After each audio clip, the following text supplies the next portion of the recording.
Hello everyone, and today we're going to be having a look at another deck for the Extra Zero Festival. Now I'm sure you've already seen from everyone else all of the sort of top tier sort of, Flounderies, Eldritch deck mixes and everything like that.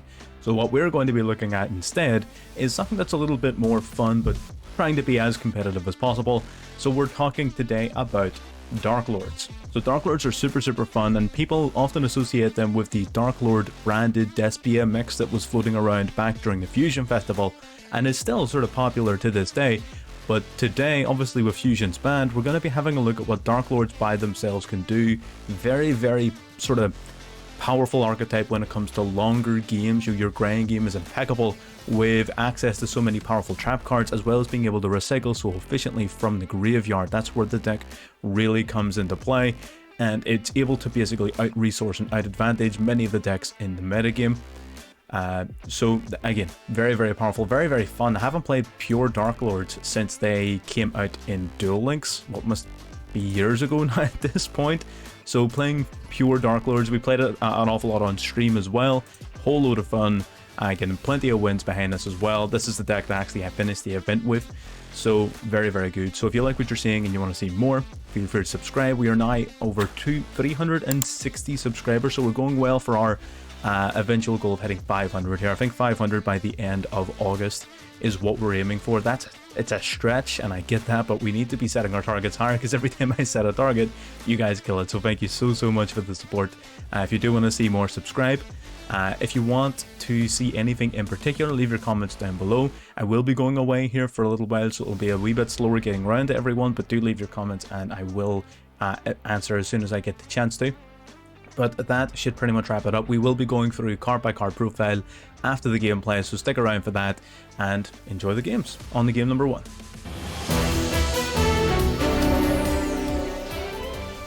Alright, getting into game number 1 here, we are going first, which is usually very big for the deck. We're going to use Ixchel's effect, which discards yourself in a Darklord card to draw 2.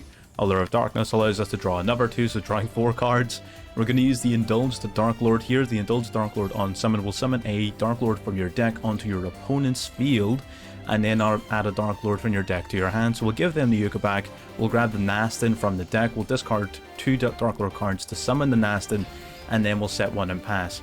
So what makes the Darklords powerful is this setup right here. All of your main trap cards require you to send a Darklord as cost to apply an effect, but all of your big Darklords have this common effect here where you pay 1,000 life to copy one of your spells and traps in the graveyard, use its effect, and then shuffle it back into the deck. So what we have here is we have Rebellion in the graveyard, which allows us to pop a card non-targeting, and Enchantment, which allows us to take one of our opponent's monsters until the end phase. So what we basically have is 2 pops, a steal, and the Sanctified negate. So this negates a monster and you gain its attack points as life points.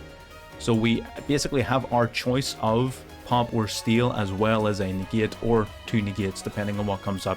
So we're spoiled for choice here in terms of what we're going to do to beat them. Our opponent goes for Pot of Duality and they get the Apex Avian, and they summon out the barrier statue of Stormwind. So this is going up against Flounderies. Now they didn't get the best hand. We're going to use the Rebellion in the graveyard to pop 1. Moving in back to our turn, our Nastin has the ability to copy the other Rebellion in the graveyard, popping the remaining face down card. Unfortunately, we do get impermed, but that means our trap doesn't get shuffled back into the deck, so we still have the trap available to us, which is great. We're going to tribute 1 to summon our Desire, so Desires can be summoned by tributing 1 fairy type monster, so very easy summon. Swing into the defense position Uka back, swing into the Stormwinds, and go to end our turn. And that's pretty much the end of the game. Our opponent scoops it up here, and why do they surrender? Because look at what we've got. We've got a negate here, we've got 2 negates on the field, and we also have the ability to copy either a pop or a steal during our opponent's turn, or even during our turn, whenever we want. So the likelihood of our our opponent actually being able to play the game here was virtually 0, and that's against Flounderies. Now admittedly, they didn't exactly have the greatest of luck, but even if they did, we had obviously the Sanctified Darklord. We had the ability to go forward and stop them from playing the game. If they did open up with the Verbena, Eagle, and anything like that, we still had the Sanctified. We would have sent our Indulged Darklord negate, we would have been able to use Nastin to negate again, and ultimately we would have generated far too much advantage for them to be able to keep up. So very, very powerful. Whenever you're going first, you tend to have very positive matchups against most decks that like to go slow, like Flowinder Rees, which does like to go slow. So again, very, very positive matchups there. Let's get into game number 2. Alright, game number 2 here, and we are going second. We do have the Lightning Storm, but our opponent actually doesn't do anything, and that's, you know, not typical during the event here, but it's not exactly uncommon. We open up a pretty decent hand here. We're going to discard Ixchel and another Darklord card to draw 2. Allure of Darkness again, draw 2. We played like 12 cards in this deck that say draw 2. Banishment, let's just search for our Darklord Contact. Indulged Darklord yet again. Following up with a Max C yet again, which is a very strange coincidence. I wish again I had some of the replays from the stream, but unfortunately I don't. We're summoning Uka back to their field and Nastin our hand. Nastin's one of the better ones to search because it can so easily summon itself. Contact summons any of our Darklords from the graveyard. It's going to be your main method of summoning because now that it's in the grave, we can copy its effect with our Darklords. So we go to copy the Banishment. The reason we're not copying Contact is because he is Max C, obviously. So we go for Banishment instead, but we get hit with Effect Failure regardless. We're going to take out the Yucca back just in case he was able to tribute over it for something. Set the Imperm, and that's pretty much us for the turn. So we're set up pretty decently. We have a Revival and a Search for whenever we want. Our opponent gets rid of our Imperm, unfortunately. And then they go for the Rite of Aramesir. So yes, they didn't do anything turn 1, but this is shaping up to be a bit of a better match now at this point where they're starting to get some gas behind them. So they actually have the Starlight Papillion. So Starlight Papillion is another one of the equip spells that you typically wouldn't see in a deck using the Adventure engine. So that means this person's more than likely using an actual Adventure deck. So it's very, very useful information here. The Papillion will basically act as a method of boosting up his attack points, and with the related field spell card, it actually makes it the equipped monster completely unaffected. So we're going to summon out the what we did is we used Ixchel to copy the Contact. Contact summons Nergal, and then Nergal basically is going to copy the Banishment in the graveyard. He goes to negate us, which is fair enough. I completely understand negating the search. He goes to destroy us, but we discard Tez to protect our Nergal. Since we don't have a Contact or Revive again right now, we would rather have the card advantage. So he gets the Rider. He's going to return it back to our hand anyway. And this was a really cool interaction. This is the main interaction that I wanted to show off in this particular replay. This was really cool. He takes out both our monsters here.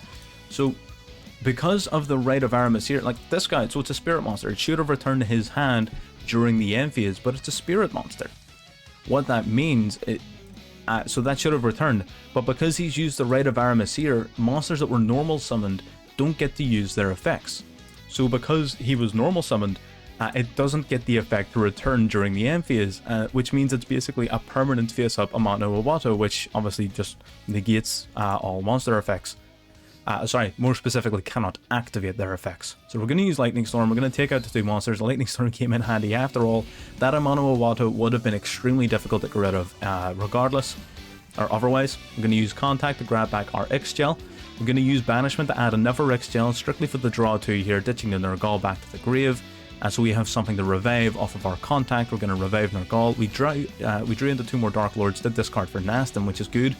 We're going to use Banishment to grab a Darklord Rebellion from the deck. We're going to discard the 2 monsters that we don't need to summon out Nastin to the field. Pay 1,000 life to copy the Banishment. We now have a Rebellion and a Sanctified, so we have a pop, negate, and we can double both of those effects up. We right now have 2 pops and 2 negates. So huge power, a lot of power behind this board right now.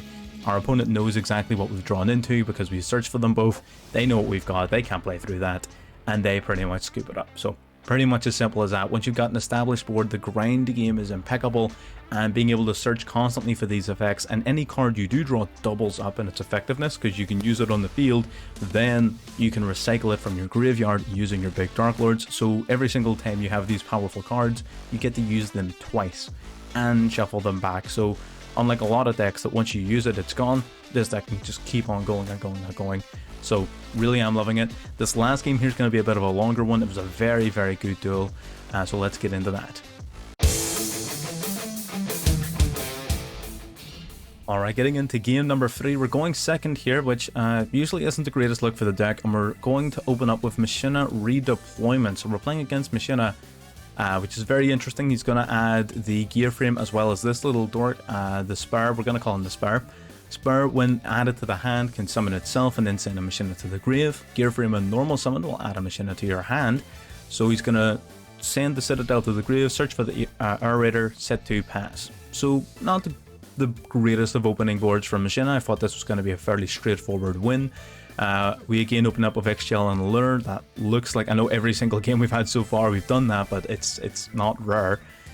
And then we have Reasoning, which is probably the most powerful card in the deck. So you basically just send cards from the top of your deck to the graveyard until you hit a monster, and if your opponent doesn't guess that monster's level, you get to summon it. So not only do you get the benefit of summoning a monster for free, unless they get lucky and guess it, but the Darklords are all crazy different levels, you also get to mill a whole bunch of cards. And as I said before, all of your spells and traps can be recycled from your graveyard. So we've got an enchantment and a rebellion now in our grave.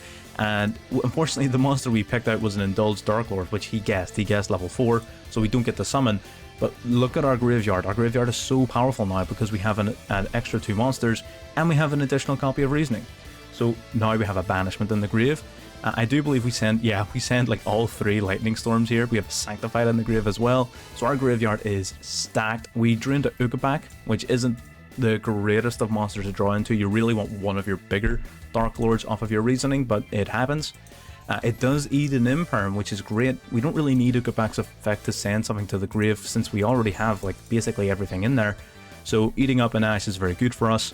Banishment is going to add Tezcatlipoca to the hand. Tez basically protects your Darklords. Contact, revive Xgel. Xgel will copy the Contact to revive the Nergal.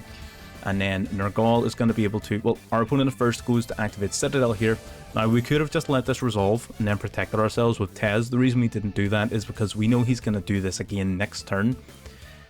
So we're going to use this guy's effect here first to copy the Sanctified Darklord in the graveyard, negate the Citadel, and gain 3,000 life. So that's how you want to keep your life points up. You do need to pay 1,000 to use these effects. So by using Sanctified and keeping your life points up, you're going to stop yourself from running yourself into the ground. That's the idea. Amdusca is going to add enchantment back to the hand, and we're going to set it. So the reason we wanted enchantment over anything else is because these earth machines are constantly recurring if you destroy them. So we need to find an alternative method of slowing our opponent down, and temporarily taking control of their monsters would be the ticket. So our opponent here, another redeployment. Redeployment is insane. Very, very lucky. Our opponent goes to pop his fortress here to destroy these 2 monsters, destroy anything 2500 or less. He also gets to use the spur, summons a spur out to mill another machina. We are going to protect our Darklords using Tezcatlipoca in the hand. Our opponent goes for the spur play. We're going to send our Ukabak to the graveyard, take the Citadel for the rest of the turn. So now our opponent can't use its effect, but we can use its effect. So we're going to activate it here. Target itself to destroy itself, and then nuke anything on our opponent's board with 3,000 or less attack points, which is everything. He does of course get the effect of the Citadel from the graveyard, so he does get to resummon it, but its destruction effect basically is now used. We're going to grab that one as well, just to basically stop him from destroying us. He's going to use Machina Overdrive, shuffle back 3 machines to draw 1. He's going to discard the Irradiator to summon a Fortress. He's going to swing in with his Fortress to pop itself, so we can pop one of our cards. He gets rid of our Nurgle, which he could have, I suppose, at 2500 defense. He's going to summon another Fortress, and then he gets a Citadel back at the end of the turn. So it's sort of like back and forth here. We're trying our best to maintain our advantage, but it isn't easy to do. Contact, of course, going to revive the Nurgle. We're going to use Xgel here because it is going to get destroyed by the Citadel. Well, it would do, but what we're going to do is we're going to chain. Xgel is going to use the Contact, and this guy is going to use Rebellion to destroy the Fortress before the Citadel can resolve. That means that it doesn't have a target to destroy, and because Citadel doesn't destroy anything, it doesn't get to pop our cards. We grab Tez as well from the graveyard. Tezcatlipoca will come back. Contact, of course, forcing all of your monsters into defense position, so it's not the greatest for pushing for lethal damage.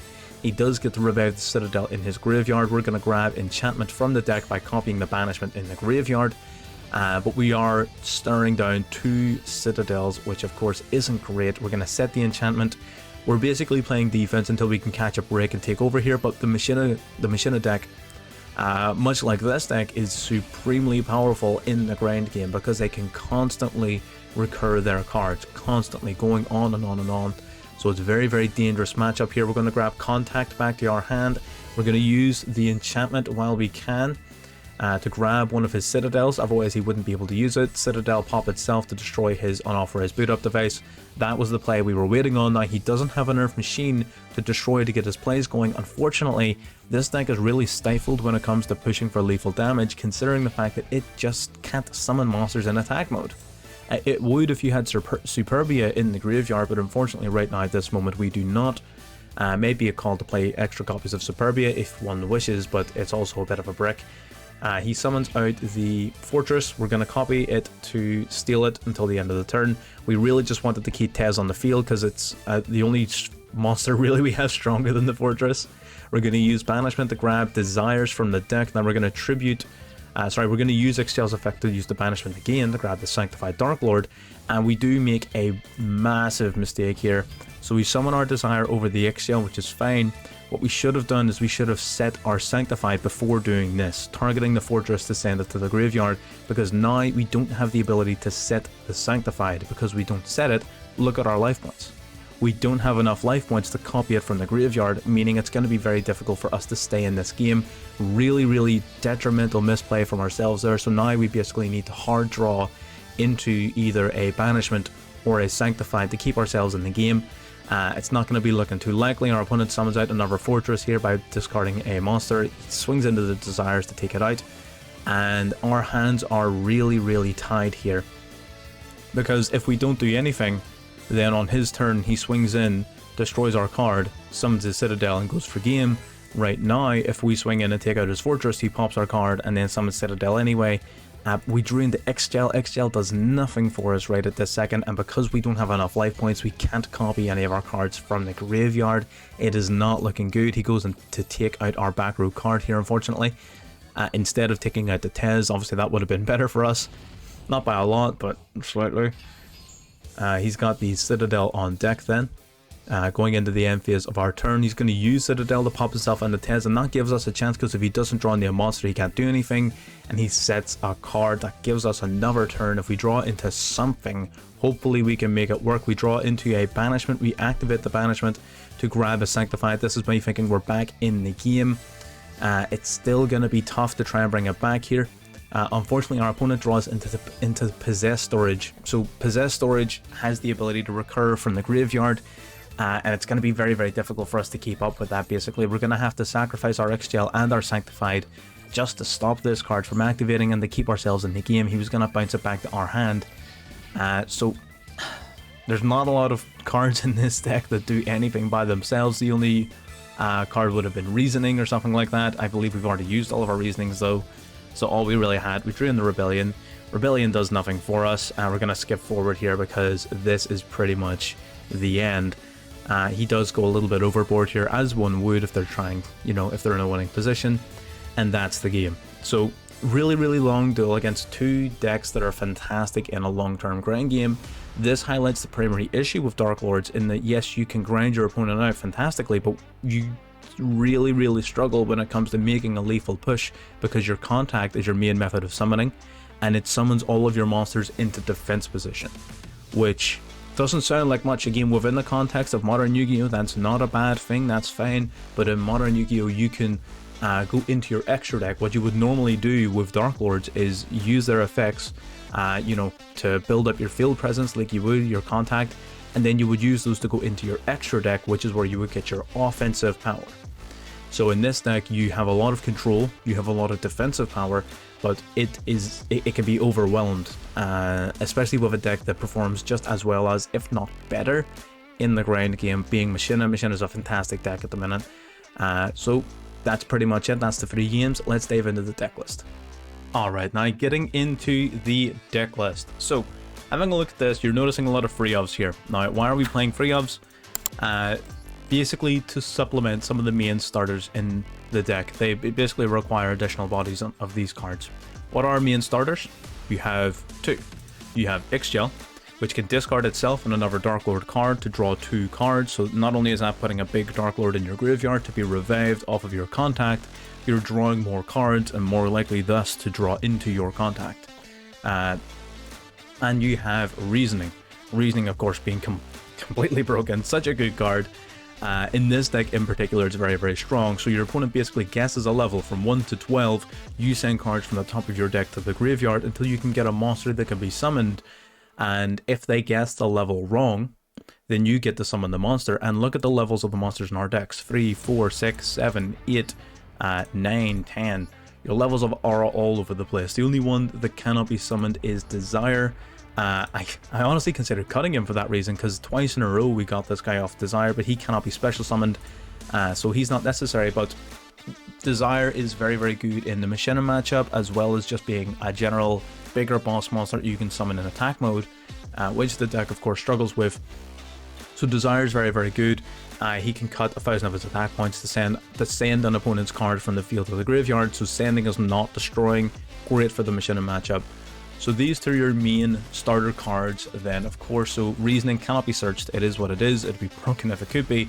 And the biggest reason as to why Reasoning is so powerful in here is not only because it summons out one of your huge Darklord monsters, it also fills your graveyard with your Darklord spells and traps, all of which can be copied and used from the graveyard.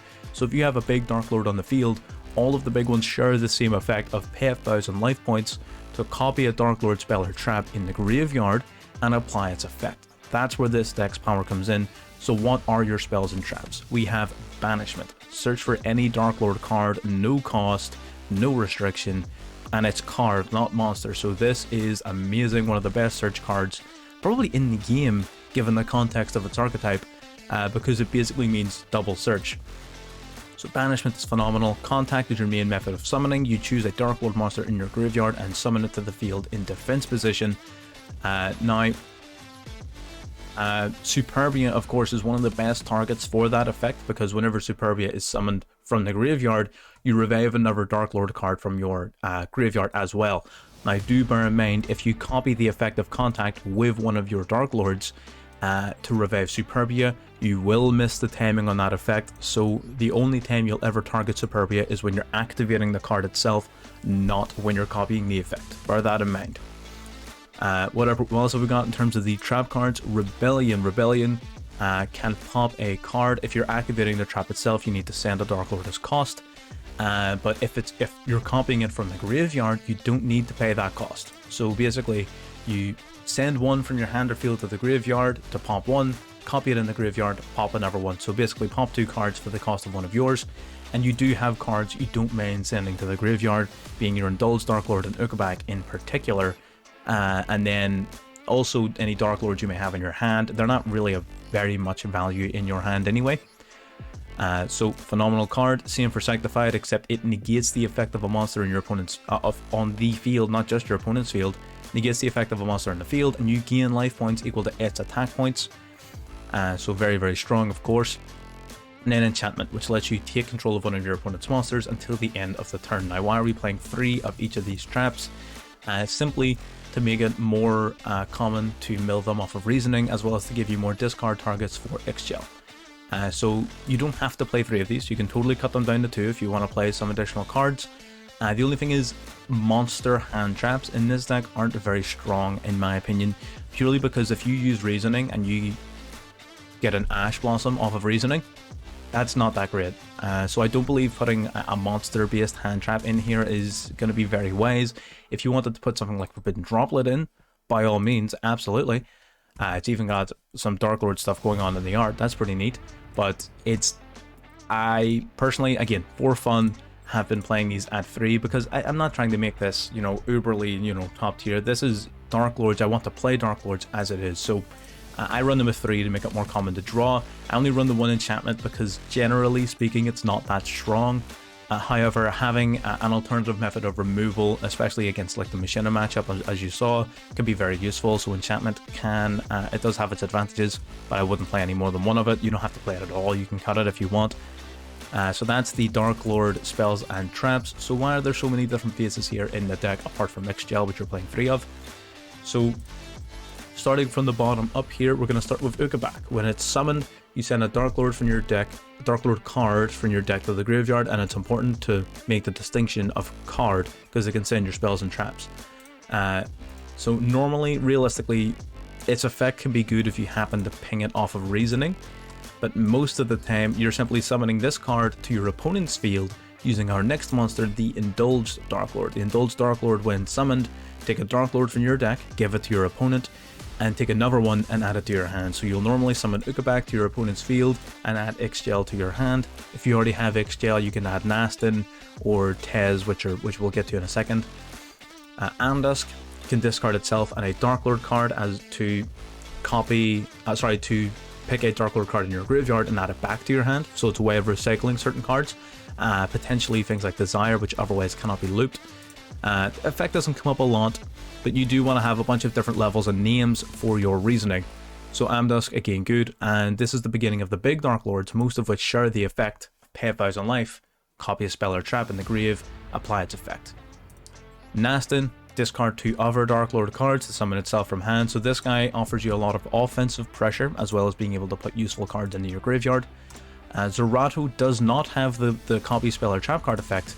Instead, if you have 4 different Darklords in your graveyard, you can normal summon him with 1 tribute, and if you send a Dark Monster from your hand to the graveyard, you can destroy all of your opponent's monsters.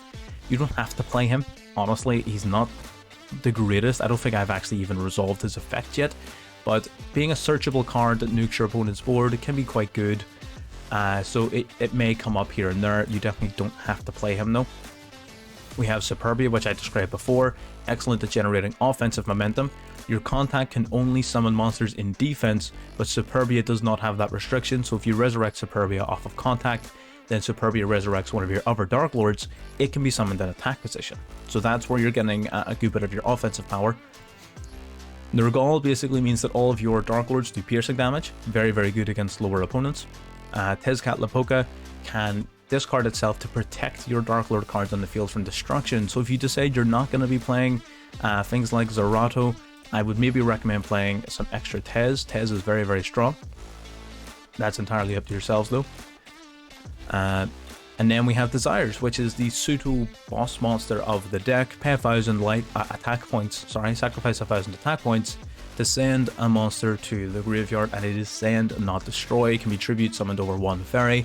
So again, very good because tribute summon in attack mode, 3k attack, can swing in and do a lot of damage, or he can send problematic cards to the graveyard. It does target, so it's not going to get you past a Chaos Max Dragon or anything like that, and there are certain things that this deck simply doesn't deal with that well, and we'll get to those matchups in just a second. In terms of the rest of the cards, we're playing triple Allure of Darkness, draw 2, why not? And lastly, we're playing triple Lightning Storm and triple Infinite Impermanence. Lightning Storm in the Zero Festival is virtually mandatory with the omnipresent Flounderies running around. Lightning Storm is one of the few cards that will deal a massive blow to them, as well as Impermanence, being extremely powerful against Flounderies in particular, as well as being a generally good hand trap, going both first and second. And it's a trap card, meaning that it's not going to trigger your Reasoning, so you're going to be able to keep on going. The biggest reason why we're restricting ourselves to spells and traps is, again, so we don't hit a maxi Ash Blossom of Effectively or whatever off of Reasoning. That's the main reason. So yeah, again, the deck is very straightforward. It does have quite a few negative matchups. If you go second against Flounderies, it's game over. Like most decks, to be perfectly honest, though I don't hold that against this deck. Most of them cannot compete against Flounderies from going second, unless you have like a Lightning Storm and an Impermanence. That is what it is though. If you go first, most of the time you're going to be seeing a solid amount of success. Going second, you're really hoping to draw into one of your board breakers, which, I mean, you're playing like 12 cards to say draw 2, 3 Allure of Darkness and 3 Ixchel, and Ixchel has 2 cards that search it. So there's a solid chance of you drawing into this card, so don't worry about that. With 6 cards you can draw into and a whole bunch of drawing power, amazing. So don't look at that and think that, oh, it's just once in a blue moon. You will be seeing Lightning Storm and you will be seeing Impermanence. So yeah, that's pretty much it. It's very good matchups in the metagame, a couple of not so good ones. I think Machina probably beats this somewhat consistently because both of them are sort of geared towards the same thing.